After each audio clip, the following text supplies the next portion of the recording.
দর্শক, গত ফেব্রুয়ারির ১২ তারিখে নির্বাচন হয়েছে।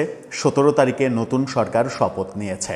সেনাপ্রধান বলেছিলেন নতুন সরকারের শপথের পরপরই সেনাবাহিনী ব্যারাকে ফিরে যাবে। ১৭ তারিখে নতুন সরকার শপথ নেওয়ার পরে ফেব্রুয়ারি চলে গেছে, মার্চের প্রায় অর্ধেক চলে যেতে শুরু করেছে।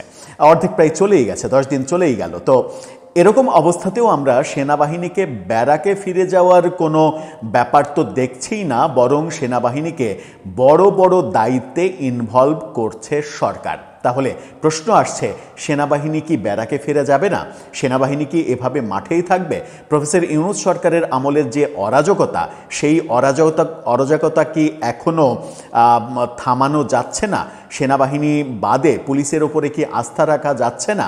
সরকার নতুন একটা সিদ্ধান্ত নিয়েছে, জ্বালানি তেলের যে সংকট, সেই সংকট মোকাবেলার জন্য জ্বালানি তেলের যে ডিপোগুলো রয়েছে, সেই ডিপো পাহারা দিতে হবে সেনাবাহিনীকে। তাহলে প্রশ্ন আসে, সেনাবাহিনী কবে ব্যারাকে ফিরবে? চলুন একটু সেনাবাহিনী কবে ব্যারাকে ফিরবে, এর পাশাপাশি জ্বালানি তেলের ভয়াবহ অবস্থাটা কি, কত দিনের মজুত বাংলাদেশে ডিজেল, অকটেন এবং পেট্রোলের রয়েছে, কি অবস্থা দাঁড়াচ্ছে, গতকালকে কতটুকু ডিজেল বাংলাদেশে আসলো, ভারতের কাছ থেকে ডিজেল অতিরিক্ত চাওয়া হলো, সেটা পূর্ণ হবে কিনা, ভারত বাংলাদেশ যে তেল আনা নেওয়ার যে পাইপলাইন, সেই পাইপলাইন প্রফেসর ইউনূস সরকারের আমলে বন্ধ রাখা হয়েছিল, সেটা আবার চালু করতে পারবে কিনা, সেই ব্যাপারগুলো বুঝে ওঠার চেষ্টা করি যে আগামী কতদিন পর্যন্ত আমরা জ্বালানি নিজেদের কাছে যতটুকু মজুদ আছে সেই মজুদ দিয়ে আগামী কতদিন চলতে পারবো।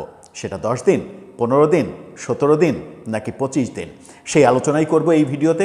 থাকবেন পলিটিক্স। সেনাবাহিনীকে নতুন বড় দায়িত্ব দেয়া হয়েছে, জ্বালানি তেলের ডিপোগুলোকে পাহারা দিতে হবে সেনাবাহিনীকে। কেন এই সিদ্ধান্ত, কেন সেটা সেনাবাহিনীকে লাগবে, কেন সেটা পুলিশকে দিয়ে হবে না, এই প্রশ্ন এখানে উত্থাপিত হতেই পারে। কারণ সেনাবাহিনীর ব্যারাকে ফিরে যাওয়ার কথা অনেক দিন থেকে সেনাপ্রধান বলছিলেন যে নির্বাচনের পরপরই, নির্বাচনের 1 সপ্তাহের মধ্যে সেনাবাহিনী ব্যারাকে ফিরে যাবে।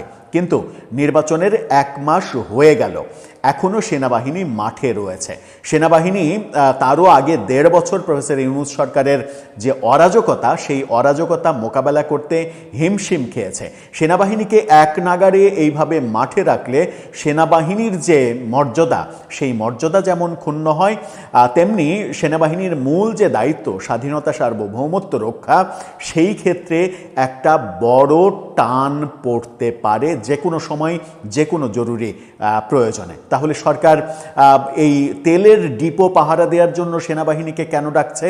গণমাধ্যম নিশ্চিত করছে, গণমাধ্যমের শিরোনামটা দেখে নিন।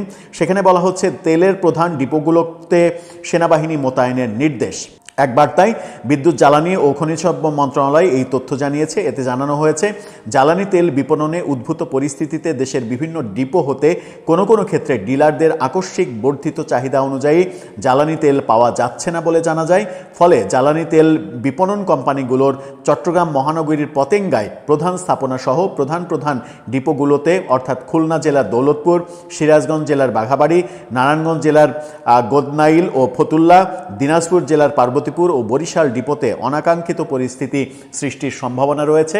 সেগুলো মোকাবেলার জন্য সেনাবাহিনীকে দায়িত্ব দেয়া হয়েছে। এই যে দায়িত্ব দেয়া হলো, এই দায়িত্ব দেওয়ার মাঝখানেই আমরা খবর পাচ্ছি, আরেকটি খবর দেখে নিন।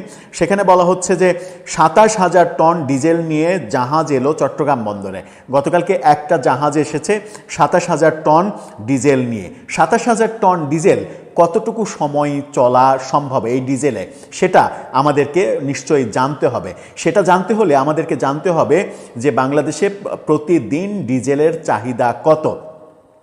তথ্য বলছে, বাংলাদেশে প্রতিদিন জ্বালানি তেলের চাহিদা হচ্ছে কমপক্ষে ১৪,০০০ টন।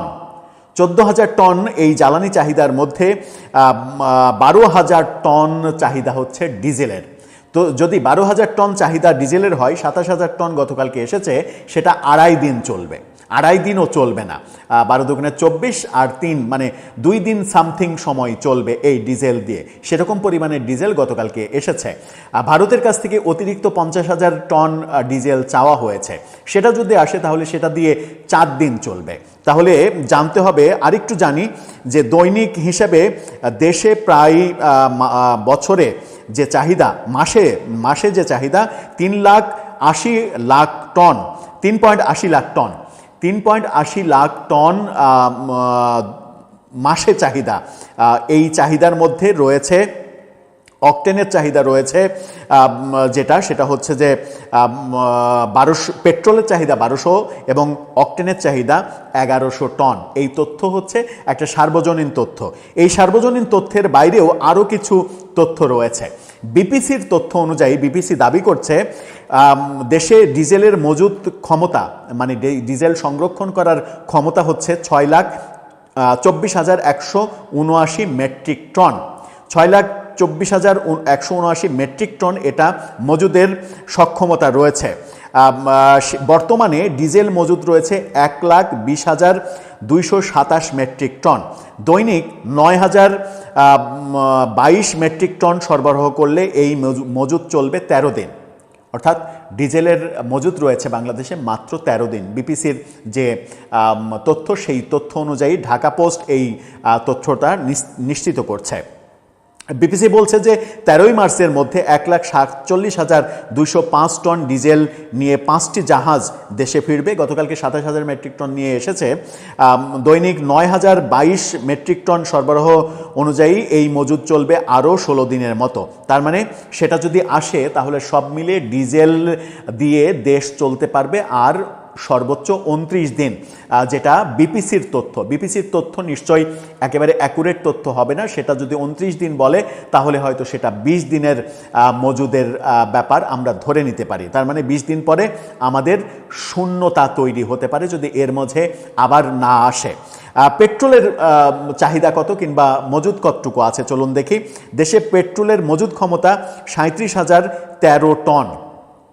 37,013 টন মাত্র মজুদের ক্ষমতা। দৈনিক চাহিদা 1200 টনের কাছাকাছি। গত 7 মার্চ অনেক তথ্য রয়েছে, সেই হিসেবে পেট্রোলের আগামী 17 দিনের মজুদ রয়েছে। এবং পেট্রোল এবং অকটেন রিফাইনিংয়ের কাজ বাংলাদেশে হয়, অর্থাৎ এই উৎপাদনটা বাংলাদেশেই হয়। নিজস্ব উৎপাদনে পেট্রোল এবং অকটেন পরিশোধন করা হয়। পরিশোধন করে এই অবস্থা রয়েছে, যে পরিমাণ পরিশোধিত পেট্রোল রয়েছে তাতে আগামী 17 দিন চলবে। তার মানে ঈদটা পার হবে। সেখানে আরও বলছে অকটেনের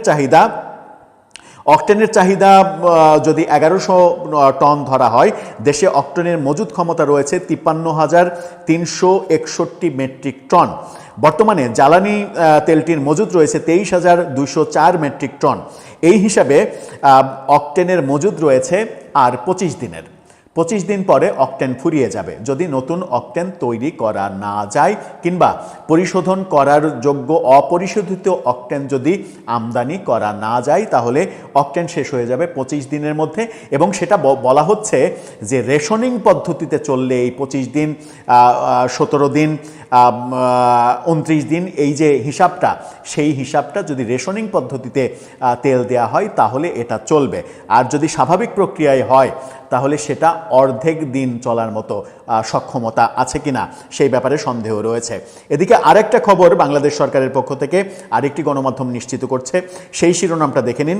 সেখানে বলা হচ্ছে স্পট মার্কেট থেকে 2 লাখ টন ডিজেল কিনছে বিপিসি। স্পট মার্কেট থেকে তাৎক্ষণিকভাবে 2 লাখ টন ডিজেল কেনার সিদ্ধান্ত নিয়েছে। তার মানে এই যে জ্বালানি সংকট, এবং জ্বালানি সংকট ভয়াবহ পরিস্থিতিতে যেতে পারে, যেটা বলা হচ্ছে যে অকটেনের মজুদ রয়েছে আর মাত্র 25 দিনের, আর পেট্রোলের মজুদ রয়েছে আর মাত্র 17 দিনের, আর ডিজেলের মজুদ রয়েছে মাত্র 29 দিনের। তারপরেও সেটা রেশনিং পদ্ধতিতে দিলে এই মজুদটা আছে। যদি নর্মাল পদ্ধতিতে ছেড়ে দেওয়া হয় তাহলে সেটা তার অর্ধেক সময়েও শেষ হয়ে যেতে পারে, এরকম আশঙ্কা রয়েছে। সেই কারণেই রেশনিং পদ্ধতি চালু রাখার সিদ্ধান্ত নিয়েছে সরকার, যতদিন না যুদ্ধ বন্ধ হচ্ছে। এরকম পরিস্থিতিতে সরকার ভারতের শরণাপন্ন হয়েছে, ভারতকে আবেদন জানিয়েছে ডিজেলের জন্য। সেই ব্যাপার নিয়েও অবশ্য নানা ধরনের হাসাহাসি ট্রল হচ্ছে। ভারত বিরোধী রাজনীতি বাংলাদেশে যেভাবে প্রতিষ্ঠিত হয়েছে, তারপরে আবার ভারতের কাছ থেকে পেট্রোল ডিজেল সহায়তা চাওয়া, এই ব্যাপারগুলো নিয়ে অনেক কথা হচ্ছে, কিন্তু সেই দিকে আমরা কান দিতে চাই না। সেনাবাহিনীকে কাজে লাগানো হচ্ছে এরকম পরিস্থিতি বিবেচনা করেই। তার মানে ধারণা করা যেতেই পারে যে সেনাবাহিনী মাঠে থাকবে হয়তো ইরান ইসরায়েল যুদ্ধ চলা পর্যন্ত। যুদ্ধ থামতে যদি অনেক বেশি লেট হয়, তাহলে সেনাবাহিনীও কি ততদিন মাঠে থাকবে? আর এত দীর্ঘ সময় সেনাবাহিনীকে মাঠে রাখলে সেনাবাহিনীর সুনাম, মর্যাদা, গ্রহণযোগ্যতা এগুলো কোথায় যাবে? দর্শক, আপনার মন্তব্য জানিয়ে লিখতে পারেন আমাদের